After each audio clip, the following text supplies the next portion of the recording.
Hey, welcome to Road Testament. I'm Mike Spinelli. Leo Parente is here, and we are talking about Carroll Shelby, eulogizing him. He passed away last week.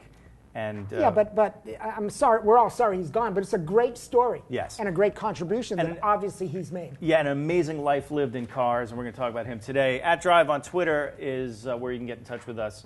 And we got in touch with you on Twitter, asked you what you thought Carroll Shelby's greatest, not you, but people out there, what you thought Carroll Shelby's greatest contribution to motoring was. And there were so many of them, but we are going to focus this show on his contributions to Ford racing in the mid-'60s at Le Mans. Because you have a guest coming up. Yes, we spoke with AJ Baime, who wrote an amazing book, Go Like Hell, about Henry Ford II's incredible rivalry with Enzo Ferrari. And because Carroll Shelby figured so prominently in that rivalry, we had to talk to AJ. So that'll be coming up a little bit later in the show. Cool. Okay, so we asked you greatest contributions to motoring by Carroll Shelby. If you had to pick one thing, it'd be the AC Cobra. Obviously, taking a small, lightweight British sports car from an ailing British company, putting an American V8 into it, and breathing new life into the whole genre. What do you think? Actually, creating the genre. I would argue creating the genre. Yes. You know, there were things like Cadillac-powered Allards racing, but on the road, I think he kind of set up that whole platform of light, fast, quick, American power, and he gave Ford the performance personality. They didn't have it up to this point. That's very true. Ford had all the money in the world, arguably, and it took a small, feisty little Texan. He was a very tall guy, but I get it. to do that. Okay. I get it. Carroll Shelby's pit stop? Yeah, okay, all right. So Carroll Shelby's had his own deodorant for a while. Well, I knew he had the chili and the chicken farm. Yes, a chicken farmer. It still works. You know, I wonder. I don't know the story of the deodorant, but this is a really sort of a not exactly one of his greatest achievements in motoring. But you know what? The guy was an engineer and a marketer. Amazing. He knew this was bigger than just building a car. Exactly. Okay. Knew how to market himself. Also, I'm very tempted to say the Dodge Omni-based Shelby GLHS. After the Ford years, he moved along with Iacocca, whom he originally partnered with at Ford. Right. When Iacocca went to Chrysler, he built that. The GLH, the Goes Like Hell. Some more? You might want to fight that temptation to pick this as his biggest achievement, but I got to tell you, he brought performance personality to Chrysler and Dodge when they needed it, just the way Ford did, and that Italian Iacocca made it happen. Exactly. Also had something to do with the Viper, so that was, again, with Chrysler. His paws in that. Yeah, also, his involvement in the historic 1-2-3 24-hour Le Mans at Ford GT40s, which we are actually going to be talking about in a second. But did you know that he also was the only person, as another reader brought up, that he won Le Mans as a driver in 1959 and also as a constructor. Probably only person ever to do that. Ooh, now you're going to have me go run to the files, but I think you're right. Check it out. Yeah. Okay, so as I mentioned before in the beginning of the show, we talked to AJ Baime, who wrote an amazing book about Hank the Deuce, Henry Ford II, and Enzo Ferrari in that clash. And you know, Carroll Shelby had a gigantic part in that. He made it happen. He made it happen. He literally made it happen. So let's see what AJ said. Go Like Hell, Ford, Ferrari, and their battle for speed and glory at Le Mans. AJ Baime. AJ, thanks for being with us on Road Testament. It's a fantastic story. Well, the thing about Shelby is any great story has a terrific underdog character. So really what happened with Shelby is he was a champion race car driver right at the beginning of the revival of the sports car racing scene after World War II when the first European cars were coming to America. But it was a small scene. He went over to Europe, won the 24 Hours of Le Mans with Aston Martin in 1959, but very few people were watching in America. He had some heart problems. He had to retire from racing. He was broke. He was divorced. He was starting from scratch, and he set out to build a car that could, defeat the best racing cars in the world. And so from there, you have this character who comes out of nowhere, right when the fascination with speed really hit in America, and he becomes this great American hero. So that's the short end of it. So how did he end up? Well, first, how did he end up with Ford to begin with, and then how did he end up building Ford's race cars for Le Mans? or Le Mans, or its sports cars for sports car racing? Well, Shelby had the idea to build a racing car, and what his brilliant idea was to match a very lightweight roadster chassis from England. He had and he got it from this company called AC Cars, and he needed an engine. The idea was to match a lightweight roadster chassis from Europe, match it to a big, lightweight, very cheaply made, high-quality American engine. He actually went to Chevrolet first. Not a lot of people know that. He ended up meeting Lee Iacocca, and here you have these two brilliant salesmen, these two brilliant characters who put their heads together, and the Cobra was born. Really, in a way, wasn't an American car. I think it was David E. Davis who said, it was part British, British chassis, American engine, but that's the story of America anyway. It was founded on a British chassis, so it went from there. So give me a little comment on this. I love how small the collective world was. The first prototype Cobra, I thought I read that he built it with Dean Moon, the hot rodder. And when you mentioned he went to Chevy, did he not go to Chevy with Jim Hall? I don't know. I did interview Jim Hall at length for the book, and what a wonderful man, and talk about amazing achievements. I'm not sure about that part of the story, but yes, it all began in Dean Moon's speed shop in Los Angeles. And it went from there. It went from there to a small factory here, and went from a small factory there. And 3 years after launching the company in 1962, Shelby had this gigantic facility that bordered LAX airport, and they used to test these racing cars on the runways at night, because back then the airports closed at 11 o'clock, so they'd have the runway and the Klieg lights. I mean, none of this could ever happen today. So somewhere along the line, how did he get the Ford GT program? It's interesting that you bring that up, because I'm going through the people who are working on the film for the book. We're arguing a lot about, not arguing, but looking at the scripts and figuring out how to really tell that story, because it's a very complicated story, but to make it, explain it in a very short way.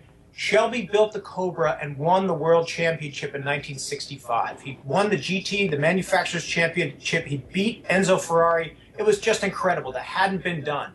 And so for Henry Ford II, this colossal figure, this incredibly powerful man who really represented capitalism and big business and power in America, to put this whole program in Carroll Shelby's hands. And Shelby was, he was a showman. People thought he was crazy. It was really a leap of faith. And of course, we know what happened after that. Shelby American won Le Mans in 1966, the first time that American manufacturer had ever done that. There's a great scene in the book where Shelby went to Lee Iacocca to try to get some support. This is actually going back, I think, when he was building the Cobra for the first time.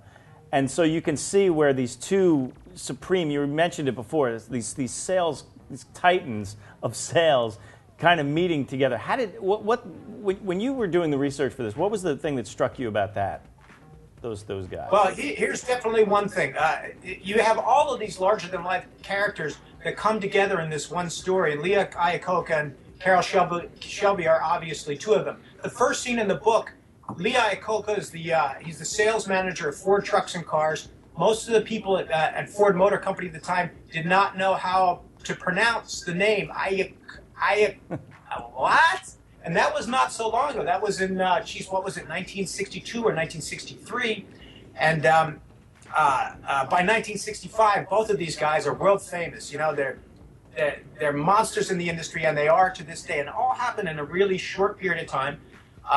And basically, I chalk it up to two things. Two brilliant men with tremendous love of cars and leadership qualities, but also they were at the right place at the right time. I mean, between 1962 and 1965, the world of speed enthusiasts in America just exploded. Speaking of exploded, I mean, and not to make this the segue to that, but there was a period where racing and safety became kind of at odds in the middle of the 60s. And so,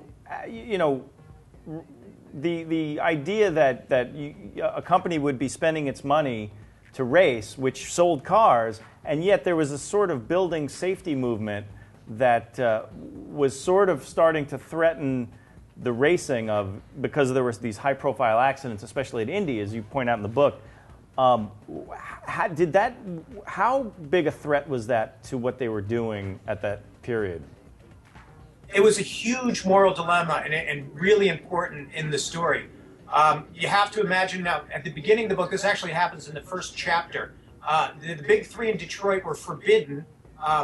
They had a clause in this contract, essentially, that none of the big three would spend any money on racing. The factories would not sponsor racing teams in the early 60s. They all agreed on that because racing was dangerous, and Washington was very uncomfortable with the relationship between these big American companies marketing horsepower that customers could put to the pavement for obvious reasons. Essentially what happens in the first chapter of the book in 1960, the end of 1961, General Motors was spending a tremendous amount of money secretly on racing in NASCAR, and Henry Ford II got pissed off, and he pulled out of the agreement, and he said, we're going in with both feet. We're going to beat everybody in every form of racing, Indy, NASCAR. Now, it was very controversial. There was a Senate, congressmen were weighing in, and the New York Times was writing editorials about this. But when Henry Ford II, his idea, I'll try to make this very brief. He was, at that time, he was way ahead of his time, and he saw that the future of the automobile business wasn't in America, it was in Europe. And so he set out not just to win NASCAR's Grand Nationals and not just to win Indy 500, he wanted to win the 24 Hours of Le Mans, which, let's face it, was by far the most dangerous sporting event in the world. It was very controversial. Really, the crux of this we haven't talked about is again, we're here because we're talking about Carroll Shelby this week, but an important part of the book is the Enzo and Hank the Deuce, who's Henry Ford II's rivalry. Can you just quickly throw that in, like sort of maybe talk about how that happened, so that there's a background to this whole thing? And why was it completely not like having two adults in the room? Okay. The rivalry between these two incredibly powerful automen on either side of the Atlantic really sets up the framework of this story, in which Shelby and Phil Hale and Ken Miles and all these people get tangled up in them. It's really a rivalry between these incredibly powerful, controversial men. The difference, well, essentially, okay, here's what happens. Henry Ford II sees that he wants to launch his company, wants to launch the first ever pan-European automobile company from England all the way to the border of communist Russia. He sees he wants to do that in the early 1960s. What's the best way to do that? Buy the sexiest company in Europe and use that company to market. So Ford tried to buy Enzo Ferrari's company. The negotiations went deep in months and weeks and contracts and lawyers, and Enzo Ferrari pulled out of the deal at the last second. And this is really the gauntlet. Henry Ford II says, all right, we're going to beat his ass. And that's a quote. He said that. We're going to beat his ass. And that's how the whole rivalry at the 24 Hours of Le Mans began. Now, the amazing thing to me about these two incredibly larger-than-life characters is that they were so much alike and so very different. Enzo Ferrari was this Italian, speed-obsessed, fascinating man who sold cars only to make money because he wanted to race. Everything was racing for Enzo Ferrari. Now, Henry Ford II, racing was marketing. It was all about selling cars. It was the complete opposite. But in the end, one of these men had a lot of money, and one of them didn't, and that really factored into the equation. But to me, and I think I forget who reviewed the book, but said this was one of the great sporting grudge matches of all time in any sport. Yeah. Is there any truth to the rumor that in 1966, before the Le Mans race, Henry II handed a card to, I think it was Leo Beebe, who was running race operations, and it simply said, "You better win HF2"? Absolutely. Leo Beebe was Henry Ford II's right-hand man. Whatever Henry II wanted done, Leo would do it. He wasn't even an automan. He was a basketball coach. But Henry loved him, and Henry trusted him. So whatever Hank the Deuce wanted, so he put Leo Beebe in charge of, on the executive side of all these racing characters, these crazy guys. And Beebe the suit had a real hard time of it. But when the race came down to it, right before the start, Henry Ford II handed him a card that said, "You'd better win." HF2. Now, Leo Beebe took that card and put it in his wallet, and it stayed there for the rest of his life. Wow. Wow. How did Carroll manage the politics of Ford racing? Well, that's a good question, because he was no suit, and that's a real theme, going through the story, is how they were Southern California hot rodders, and the Ford engineers thought these guys were crazy. They didn't have college degrees. how can we entrust this hundreds of whatever $1 million program into these guys' hands, these engineers who are hot rods? They're kids, they're not educated. And Carroll had to fight, and I chalk it up to his charisma, but there was definitely a lot of friction. How did he end up running all of Ford's sports car race operations, building the cars and all that stuff? And I'm looking for a name, so let's see if you get it. It's a pop quiz here. Okay, well, let me answer the question, then we'll come back to the pop quiz. The reason why that program landed in Carroll Shelby's hands is because everybody else who tried to do it failed.